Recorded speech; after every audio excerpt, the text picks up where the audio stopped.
Hello and welcome to the Growing Green podcast. Your host, Jeremiah Jennings, is the owner of Growing Green Landscapes in Birmingham, Alabama, and has a passion for growing the entrepreneurship community for those who are young in business. Being a business owner isn't easy, especially in the early years, and that's why in this show we dive into a wide range of topics covering all the challenges small business owners deal with. Even if your company is generating $1 million or more, the stories from our great guest and Jeremiah's own firsthand experiences will propel your business forward. And now, here's your host, Jeremiah Jennings. What's going on, everybody? Thanks so much for tuning in to another episode today here on the Growing Green podcast. This is your host, Jeremiah Jennings, and this is going to be a really fun episode. We have another guest interview coming for you today, and it is none other than Troy Bernauer from TJ Lawn and Landscape, and this is going to be really fun. Troy is packed full of energy. Like, every time I see Troy's videos or anything on YouTube or Instagram, I'm like, man, I got to get this guy on the podcast. Like, his energy is unmatched. There's only a few people that have energy like that. Dan Wheeler with the Fence Industry Podcast, he's one of them. If you don't know to follow Dan, then you need to go follow Dan on all social media. That dude is packed full of energy. Nick Carlson's another person that has crazy energy like that. But then Troy is always at the top of my mind because the energy level is just insane. So, Troy, how you doing this afternoon, man? I'm doing all right. How are you, man? I'm doing good. It's just sounds like we're both soaking up some rain days here, just trying to get some stuff done in the office. Oh, yeah. A lot of back-end stuff. I got a stack of paperwork here I got to get done. And we're on Zoom right now. You can see gifts everywhere, wrapping paper, and it's crazy. And the dog passed out on the bed. That's a big dog. My goodness. She's a 2-year-old Rottweiler. Man, how much does she weigh? Almost 90 pounds. That's insane. That's a big dog. Well, man, let's get into it. Let's tell me a little bit more about your business and stuff. I've seen you at Expo. I've seen you at Launchpreneur Academy. It's just one of those things that we've connected. We've been around each other, but we've never really sat down and had a good conversation. So tell me and the audience everything that you got going on with TJ Lawn and Landscape. I feel bad. I would have had more of a conversation with you at LAL, but I don't know if I was talking to you before or after. But for the majority of the time there, I didn't have my voice. I don't know. Oh yeah, I remember. Yeah. It was you was gone. It got to the point I think when we talked, it was going, but then when we got there, I just could not say a word. Nothing came out. Dang. But yeah. So a little about my business. Technically, I don't even know if I've actually ever said this portion of it on any podcast or any of my videos. But while I opened it back in 2016, through the state, I believe that it's 2019, because long story short, I did not have the best accountant starting off. Yeah. And I think the year, it started so late in 2016 that I didn't even do taxes. I started in December of 2016, but I still stay established in 2016. My accountant apparently did not do the taxes for 2017. I had somebody come to my house and say, hey, you didn't file your taxes. And I was maybe 19 at the time. And I'm like, I know I sent them to the accountant. I sent them all the stuff to do. And my immediate response was, I closed the business. And then she goes, oh, okay, just send proof and I'm out. So she left. And I'm like, crap, well, now I got to close my business. You know what I mean? So I technically through the state, there's 2 different TJ Lawn and Landscapes. The one that was open from 2016 to 2017. Dang. And I had to reopen it in 2018, 2019. But yeah, I've had it for about 6 years. And this past year is the first year I had employees. I was solo last year. But this year I was able to over double profit from what last year was. While I'm very happy with what this year brought, I can say everybody knows the mistakes they've made. I think I had 1, too many employees, or 2, being a little too generous with pay, because profit this year is not necessarily what I wanted as far as, we brought, revenue was over 250K. Let's just say profit was not where I wanted it to be. So that's something I want to change for next year. But business is doing well. Yeah, man, that's awesome. What made you start your company? I mean, how you said you were 19 in that first season. Did you just start it straight out of high school? What was the basis behind that? So yeah, I had I actually in my garage have a business card from every year since 2012. I was that kid push mowing in the neighborhood, right? Oh wow, okay. And originally the card, it was one of those template Vistaprint cards, right? I think everybody knows the one I'm talking about. If you ever used Vistaprint, it's got that leaf in the globe or whatever that. I've seen a lot of people use it. And it said Troy's Lawn Mowing Service. That was back in literally 2012. Quickly, I changed it, I think, to TB Lawn Care, my initials. And for whatever reason, I had 3 different cards for 3 different seasons. I had a green one, I had an orangey brown one for the fall, and one with snow on it for the winter.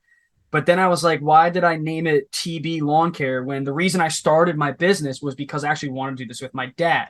The reason I did it was because back in like middle school, I was big on sports. He would tell me, hey, you want to do football, wrestling, baseball, whatever. And I was pretty good at baseball was my sport until I started getting a little chunky. I needed glasses. I started getting pretty bad at baseball, right? Mm-hmm. So the one thing my dad would constantly tell me I'm doing better at and we bonded over is literally cutting the grass. That's funny. So I was like, why did I name the business TB Lawn Care when I wanted to do this with my dad? It's the last thing I told him I was going to do with him before in 2012 he did pass away. So that's why I changed the name of the business to TJ Lawn Care because my dad's name was Jim. And it went from TJ Lawn Care to TJ Lawn Service because I'm like, you know what? I just like lawn service better. And that's when I legitimized the business. Mm-hmm. TJ Lawn Care wasn't even a name through the state. But then I got my DBA to be TJ Lawn and Landscape. And that's where we are today.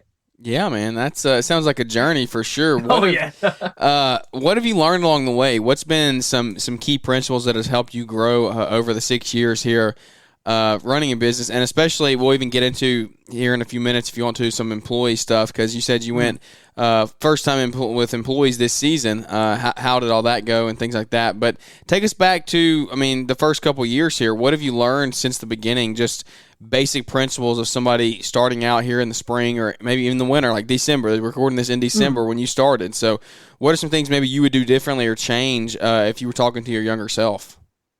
That's a lot to unpack there. I would say starting off, I guess the best advice I can say from like looking back, what I do differently, I guess you can say, was I started in December, which was fairly easy to kind of just get myself out there and say, hey, I'm doing snow removal. And that snow removal, there's really no, at least if you're just doing your neighbors and like you're just starting off, nothing past like, hey, if you have a snow blower, a truck to put it in, and you know what, if you offer salt too, all right, maybe go get some bags of salt starting off. You know what I mean? That's what I did. There was a little bit of overhead when it came to like, let's say the gas for the snow blower, gas for the truck, and then salt.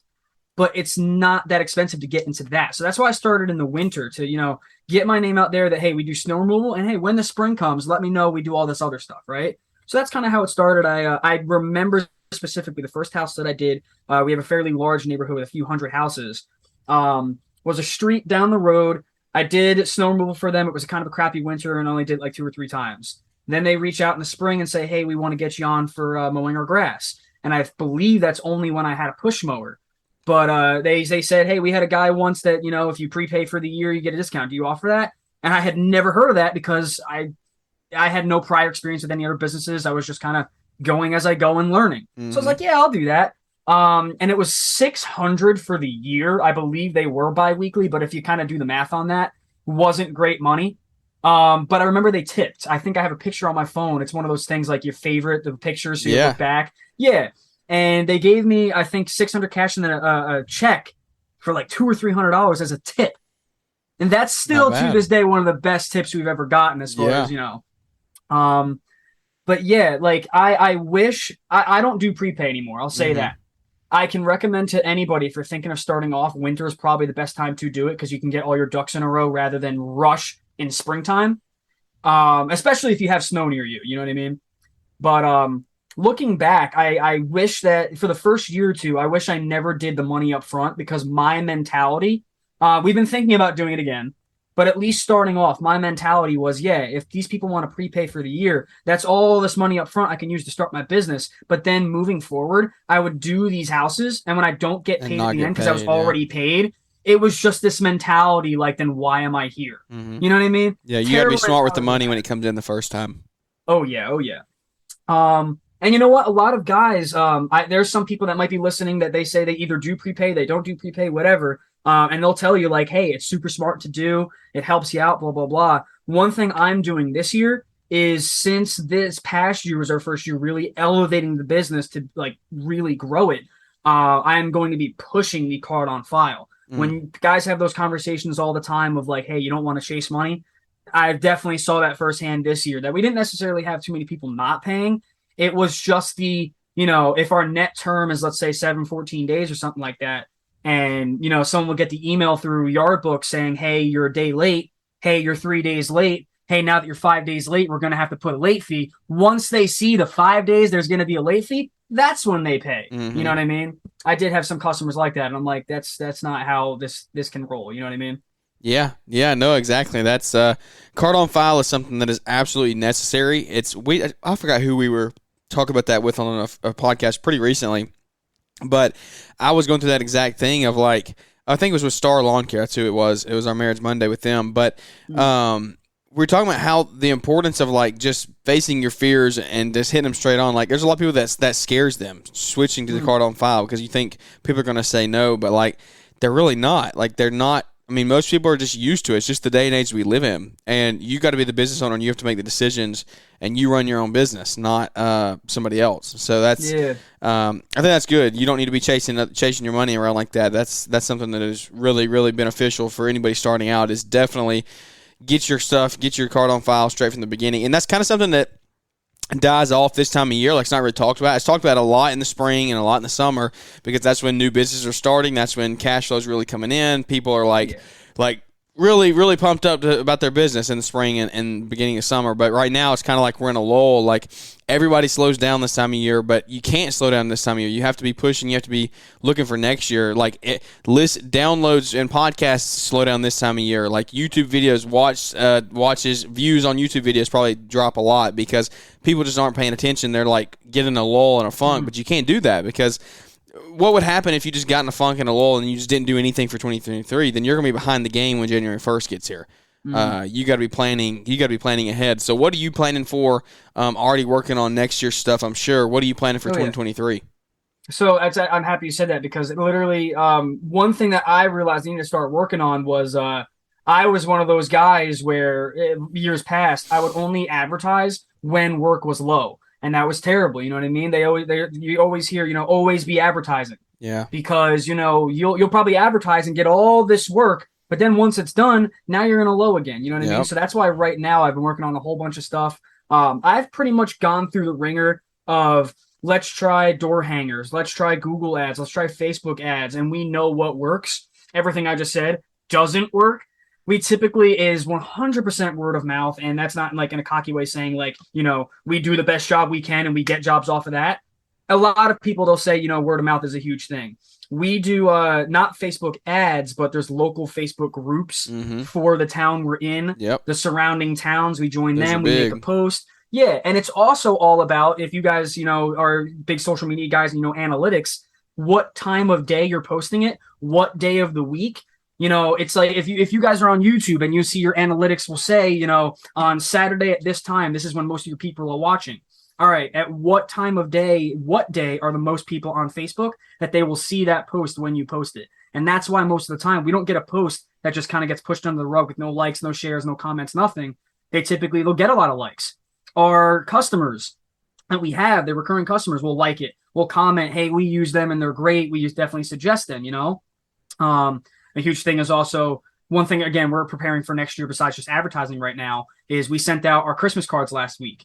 I also am going to be sending out an email soon telling everybody, hey, in the coming weeks, look in your email. We're going to be sending our service agreements that are on the Launchpreneur Academy. We've been using them for years. Look out for the service agreement.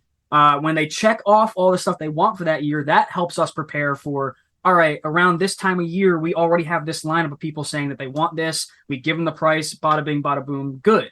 We will also put in that email, thank you for such a great year, blah, blah, blah. If you feel so inclined, please leave us a Google review with the link. That's another thing. A lot of guys in our town, they're older guys that don't necessarily utilize social media and Google and stuff like that. So when you Google lawn service near me, that's analytic-wise one of the biggest searches that we get traffic through is lawn service near me. We are the first one right behind TruGreen. Yeah. TruGreen will always be up top, I think. When you say up top, yes, Google-wise. Google-wise. Yeah, not on top of the actual quality of work, just on Google. They just pay a lot of money, and they won't be beaten. At least I've not seen it done yet. But man, that's really cool. So a lot of fun stuff coming up for 2023. Good. Sounds like you had a good game plan going. What does it look like employee-wise? What do you think you're going to do next year? Are you going to right now, you just rolling solo for the rest of the year? Are you going to hire seasonal guys? You going to bring some full-time? What does that whole employee situation look like for you? Share as much or as little as you want, but that's something I think a lot of people are looking to get advice on, because we're all in that same window of like, hey, how many guys do we keep? Like you said, am I overpaying? Am I not seeing profit? I can say I've probably done some of that in the past. I maybe had one too many guys when I should have done it with 2. I've done it with 3. But just give me all your insight there. Let's hop into the employee talk for the next 5 or 10 minutes here. I could go longer than 5 or 10 on this subject, but hey, I'll try to keep it brief. So long story short, yes, it actually started at the end of last year, around maybe October time, that a guy actually went to high school with, maybe in 23 or 24 in a couple weeks. He reached out, said, hey, I see you have this business going. I'm looking for an extra job if you're interested, blah, blah, blah. And I said, well, what's your prior knowledge or experience? And a lot of guys might know, someone will say, oh, I've used lawnmowers, I've used weed whackers, blah, blah, blah. All right, yeah, you probably used your dad's lawnmower weed whacker in the shed, but, you haven't handled this stuff. He was honest. He said he didn't know. And I'm like, all right, well, right now it is, October, November, pretty much wrapping up the lawns. So rather than teaching you that now where you're going to forget it in the spring, I'm going to throw a backpack blower on you and, let's just do some leaf cleanup. And that's how last year started. Mm-hmm. Quickly after that, like within the first few weeks, he said, hey, I got a buddy. If you remember, he was just a year younger than us, but he's looking for a job too. And that's how I picked up these 2 guys that I still have today, end of last year. They have been here for quite literally now a little over a year. They started at $15 an hour. I said that as long as I know you're proficient enough, you know what you're doing, I don't have to watch you, you're not going to mess up. That's when I can give you raises. Mm-hmm. I want to show you that since you are valued, I'm going to reflect that in your pay. That long story short, in the course of a year, my one guy started at $15 an hour. Now that he knows every single thing, he can stripe a lawn like nobody's business. He can edge the sidewalk like no one can. He does an amazing job. I taught him how to drive the truck. Then I threw the trailer on there. He has gone out for the majority of the summer without me in the truck and got everything done. Comes back at the end of the day and he goes, yeah, this is how many houses we knocked out in the hour. So-and-so customer asked for a price on this, blah, blah, blah, blah. And just, he's amazing. I now pay him $27.50 because he's like my foreman. He can run my business when I'm not there. When I was at Equip Expo, that whole week, we actually, that was the first time I had them do landscape jobs without me there. Mm-hmm. I like to, at least in the landscape jobs, be there to make sure that at the beginning, I guess you can say, set them up for success. Hey, this is what our landscape render looks like. Yeah. We're going to rip everything out and then look at this picture. This is what it's going to look like. He did all of it himself. And the customer was super happy, left a review. It could not have gone better. My second guy gets paid slightly less. I want to make him a foreman for next year because our plan is to have 2 crews. I've learned from this year that, you can expand too fast. This is just a plan, but since he pretty much knows everything other than driving the truck, he's at $26 an hour because he's another guy I can't lose. If I lose him and go back to some guy that I have to teach at $15 an hour, that it's 100% the value I see in my employee is reflected in their pay. Yeah. They just got their Christmas bonuses this past week. Obviously, I give them paid time off and stuff like that. It's all about how you treat your employees is like the retention of the employees. And obviously, if one of your employees says, hey, I have a buddy, I'll vouch for him. And if they work for, it's up to you, 1 to 3 months, you can give them obviously a bonus because, hey, since you recommended so-and-so and now they're a straight employee, you give them a bonus there too. Yeah. Employee so that's incentives. How kind of, oh yeah, 100%. And that's how, I guess you can say the employee side of things has worked for us this year. A couple mishaps we've had. Before my main foreman came on this past year, like November of last year, I had a guy, I want to say beginning of 2020. He was 30-some years old. Absolute horror story in the sense that his mentality was always, since he's like 10 years older than me, he knows more. If I tell him to do a job this way, he's going to do it his own way. And eventually it just turned out that he wasn't listening to me. This, that, and the other thing, he was showing up late and all that. And I had to fire him. I fire him. He leaves like 5 or 6 one-star reviews on Google. This past week, 2 years later, they finally get taken down. Wow. It was wild. I had him, and then, another quick horror story was I don't typically use what are those employee websites? Like ZipRecruiter or something? Yeah. I used, it was either ZipRecruiter or one other one. I used it once. And got a guy who said that, he's worked with another company and he knows the zero turns, he knows the weed whackers and all that stuff. Then when he shows up and I'm like, hey, since you know the zero turns, do you mind just cutting that yard real quick? Mm-hmm. And he looks at the mower and he goes, oh, I haven't used a stand-on though. I'm like, oh crap. But that was kind of a miscommunication on both of our ends. Yeah. And I'm like, all right, whatever. And then after the first hour, we knocked out 4 houses. In the truck, he goes, wow, you guys move fast. And we're like, well, how many houses did you do with your last guy? He goes, we did about 5 in a day. I'm like, we did like 4 in an hour, dude. Yeah. 5 a day, my goodness. Yeah, and I straight up told him, I was like, hey, there's just be here on time, wear your business shirt. I don't ask for much, you know what I mean? Yeah, yeah. Think he was a little late. And the day was fine. He obviously, like, the whole miscommunication on experience. That was, I wanted to say strike one, but at the same time, like, I didn't ask him if he knew the stand-on mower, so I couldn't hold that against him. And the day went fine. I was like, you know what, I'll give him another day and I'll teach this guy. But in, like, the last hour of the day, we have a row of 3 houses, and I can't find this guy. All my guys are, they're either just finishing up, they're at the trailer, and I can't find the new guy. So I'm like, where is he? I walk all the way down to the 3rd house, and I'm in the backyard. He's back there, no shirt on, where I said, dude, you got to wear your shirt. You can just take it off. This is professional business. And I'm like, all right, that's definitely a strike. Because of this, that really annoyed me. I'm going to count the first strike, and this is strike 2. We get back to the trailer, and his pocket's moving.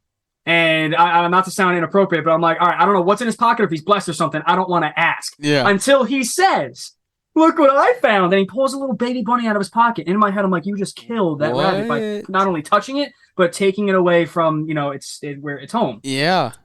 So in my head, I'm like, that's strike 3. Oh. Yeah. I've never heard a story like that before. That is that is one that's unique. Oh, yeah. He but picked luckily, a bunny up. He picked the bunny up, put it in his pocket, took it home. I never followed up with the guy. And I'm like, hey, you still have little Hopper? Is he alive?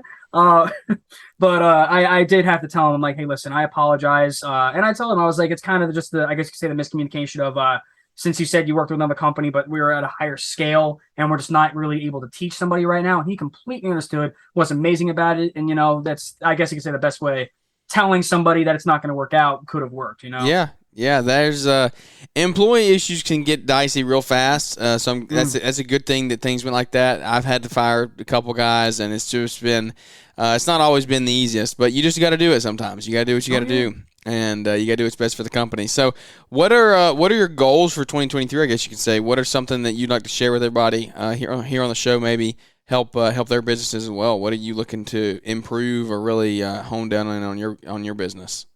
I think what I want to do a little more of, well, obviously the card on file is going to help us here with really like making sure the money's where it needs to be, is kind of watch. I need to constantly be looking. I kind of like maybe once or twice a month was looking at the profit and loss statements, what our expenses are at, where we're at as far as, obviously the beginning of the middle of the summer is where the money's really coming in, but how can I expand on the months that aren't doing as well as, May, June, July, all that stuff. How can I expand in the sense that like we pretty much offer every service, but what service are we not doing a lot of in the times where we need to be taking in more money? The 2 things that we don't do right now are pretty much hardscaping and Christmas lights. You need to get into Christmas lights. I've been hearing that, and I see that there's one guy who in our town, his only thing that he does in his business is solely around Christmas lights. I've seen his card. He says packages starting at $700, and I'm like, what? Yeah. Then I saw Brian did a video not too long ago. He was talking to some dude who did almost like $500,000 just in the winter season alone in Christmas lights, and I'm like, that's unfathomable. How is that? And I think the guy said that his average is like $10,000 per house. Yeah. I'm sorry, who's paying that for Christmas lights? Yeah. But hey, I gotta look into it. Yeah, man. We've got our feet wet with it this year. We've done a little bit. We're going to end up turning all right. We'll make a few extra $1,000s to pad the stats at the end of the year. I know guys that have hit it harder than me this year, and they're going to end up doing $60,000 their first year. They're going to do $60,000 in the last 4 weeks of 4 or 5 weeks here of November and December. So there's definitely an opportunity there. Christmas lights is a hot topic right now. It's becoming more and more surface level. People are starting to pay attention to it more and more. Do you do aerations, all that stuff? That is definitely one of our biggest things. We actually purchased a Toro Aerator this past season as well, which really sped stuff up. Yeah. I put one of those detachers on the front of it. Oh, yeah. Because what we do is I have a 36-inch Exmark Staris that I'll just put the bagger on, and what we'll do is we'll detach it, then put the bagger on the aerator, or on the mower, I meant. Clean up all the thatch, then aerate it. It makes it so super quick and easy just to have these machines that can pretty much get it done. Yeah. And I see a lot of guys, what they'll do is they'll put a hopper on the front of the aerator. I find it easier to have a dethatcher on the aerator, a bagger on the mower, and then as soon as all that's done, just walk around with the spreader. You know what I mean? Some bigger properties might take a little longer to walk with the spreader, but we have a lot of cookie cutter properties around here. So our lawn treatment season is like our biggest time of year. Do you do chemicals and stuff like weed control and fertilization?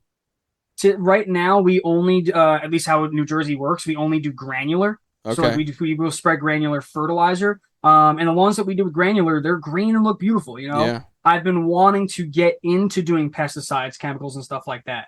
That one does take time. You need credits, licensing, and all of that. Where as far as the fertilizer license goes, you can do that tonight. If somebody in New Jersey wanted to get their fertilizer license, all you got to do is go on the college near us that does it is Rutgers. Go on their website.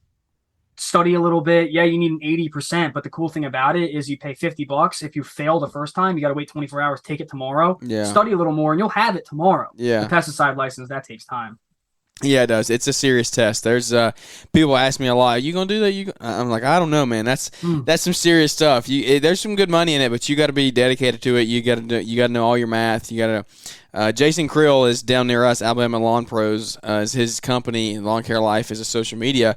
If anybody's ever looking to get into that, he's got a super cool YouTube channel on all that startup and figuring all that stuff out. Well, what does your equipment setup look like? What are you running equipment wise?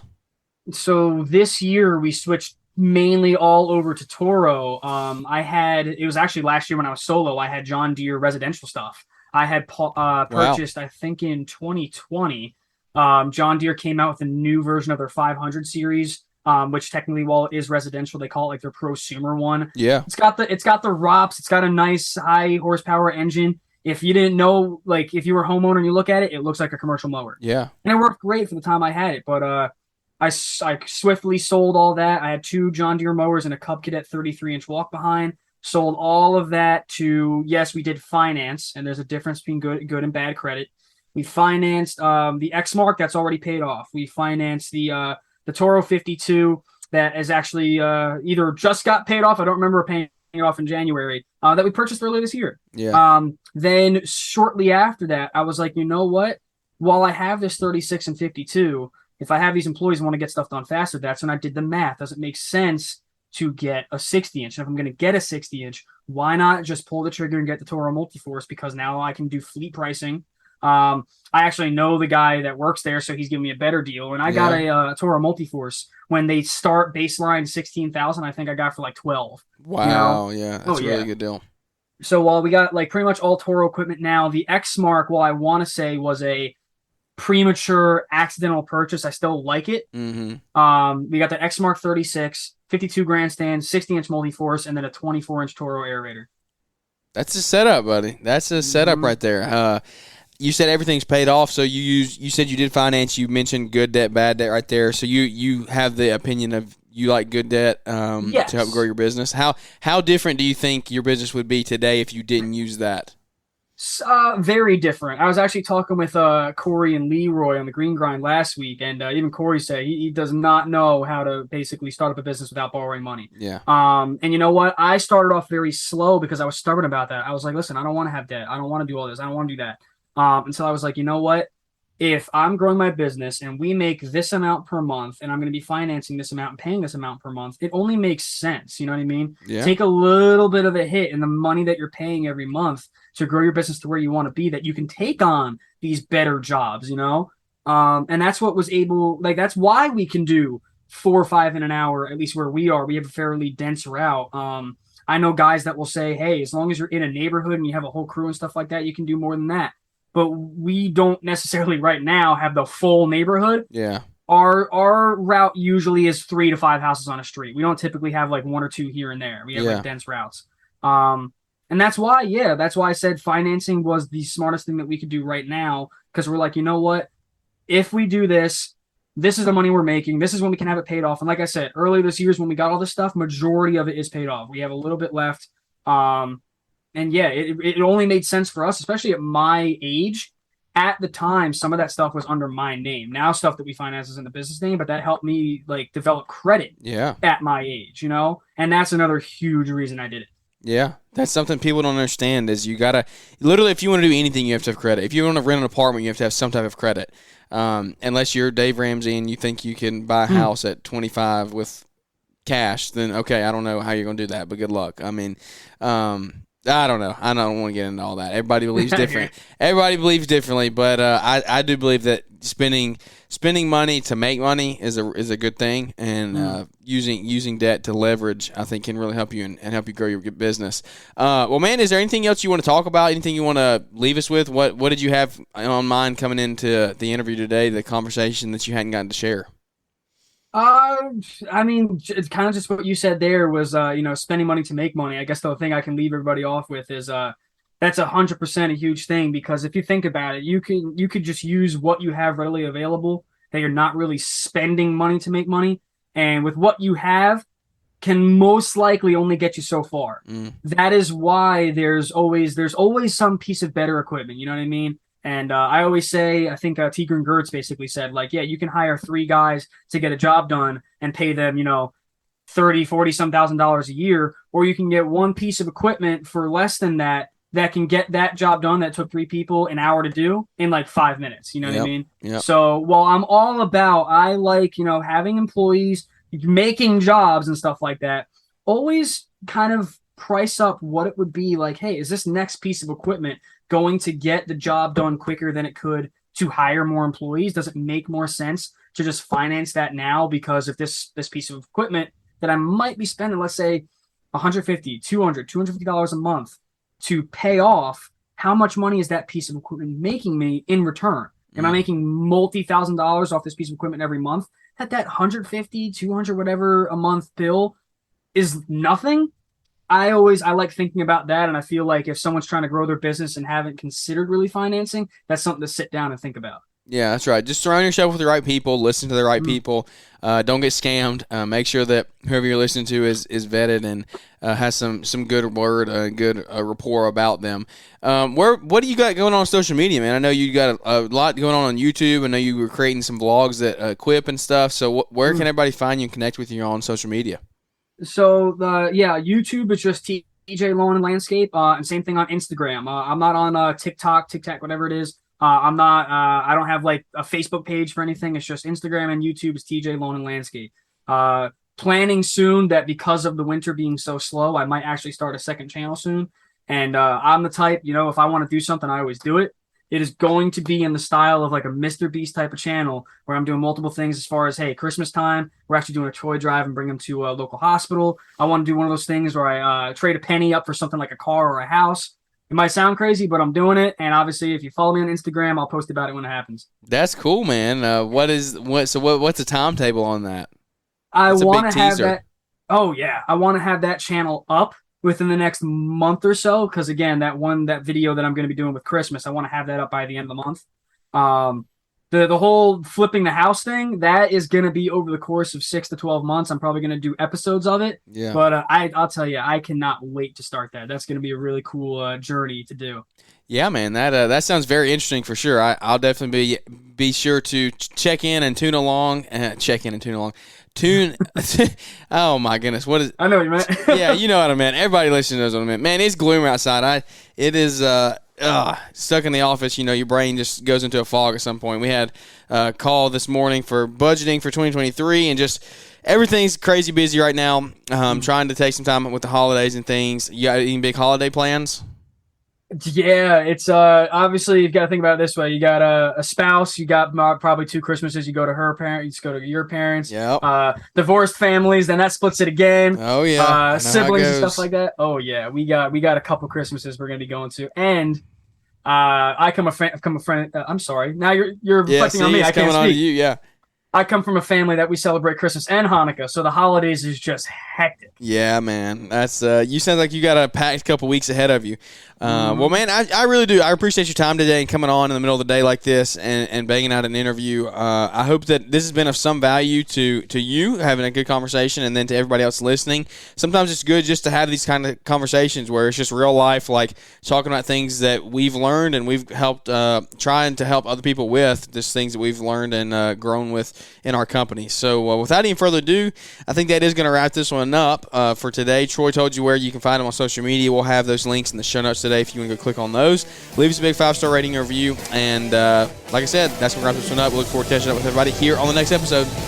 Thanks for tuning in to the Growing Green podcast. It is an honor to have you listening, and we hope you receive valuable advice to help take your business to the next level. Don't forget to follow the podcast so you'll be notified when our next episode drops.